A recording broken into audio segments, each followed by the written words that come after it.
इथे पाण्यात बॉडी सापडली आहे, पल्स चालू आहे, तुम्ही रेस्क्यू स्क्वॉड पाठवा। समजलं तुम्हाला? साहेब 1-2 तास झाले असतील। अरे मग आधीच का नाही केली तक्रार? आम्हाला काय माहित नाही साहेब, आम्ही काहीच नाही केलं। मला फक्त मी विचारलेल्या प्रश्नांची उत्तरं द्या। बॉडी पहिल्यांदा कोणी पाहिली? मी मी मी मी बघलं साहेब। तुम्ही पाहिली? होय। ओके।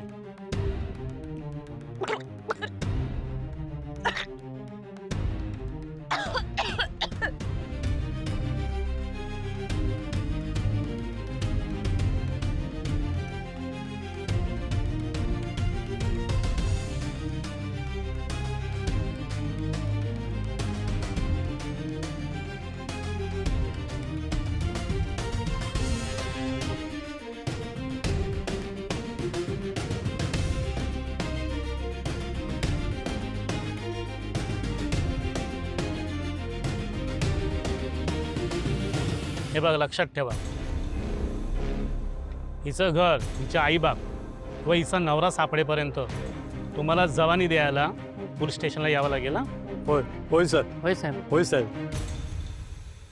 पोलीस मला घरी पोहोचवणार म्हणजे मी पुन्हा एकदा जयंतच्या तावडीत सापडणार नाही। मी हे होऊ देऊ शकत नाही। मला आता काहीतरी करून इथून सटकावं लागेल।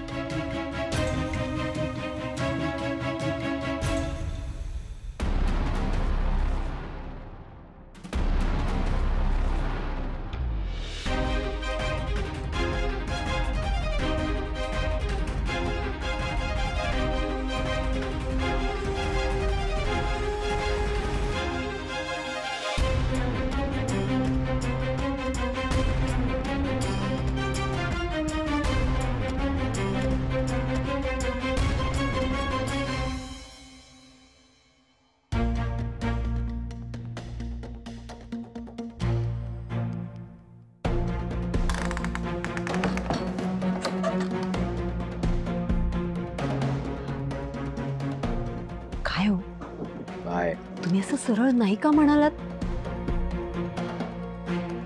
काय करणार मी तिथे जाऊन मला सांग?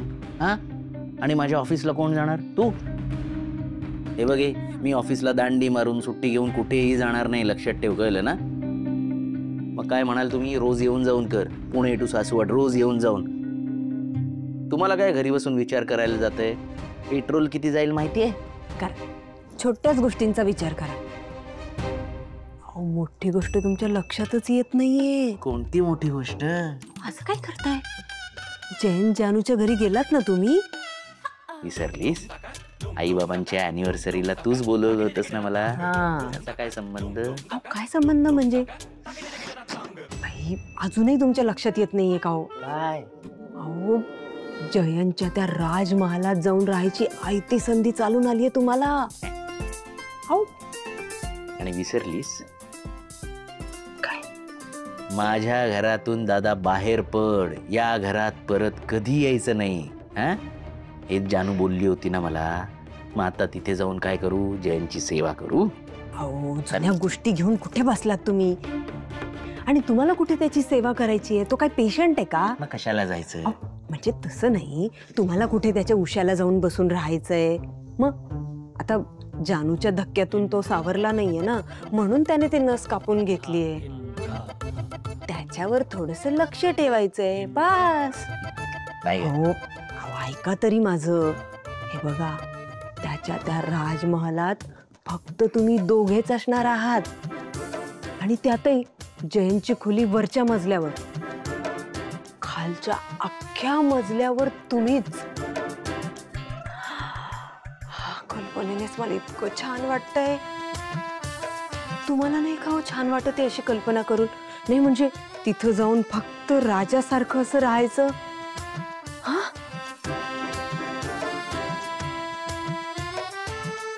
म्हणजे अख्ख्या मजल्यावर मी एकटा असणार?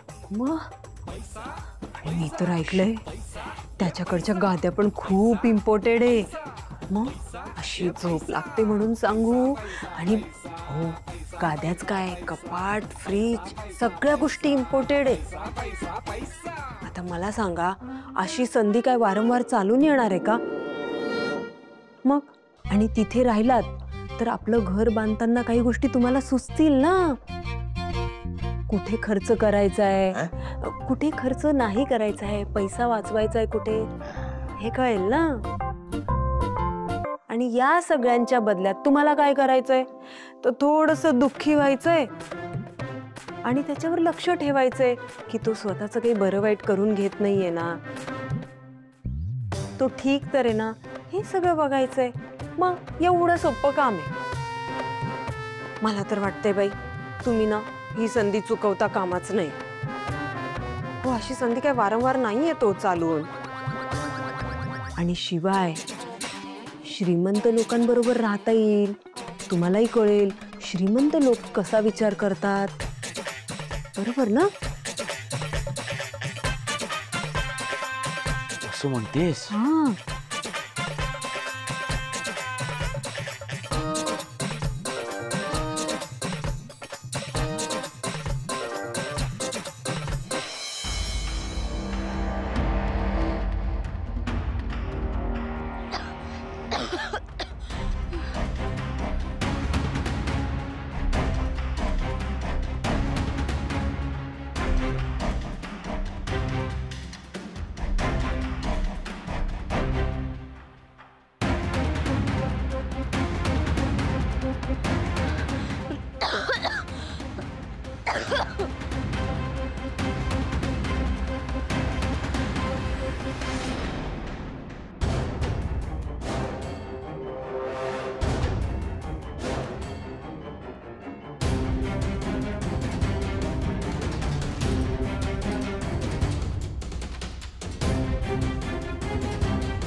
नंतर एक पोरगी आली एकदम धीट, आणि ती व्यक्ती म्हणजे अहिल्या वेसकर.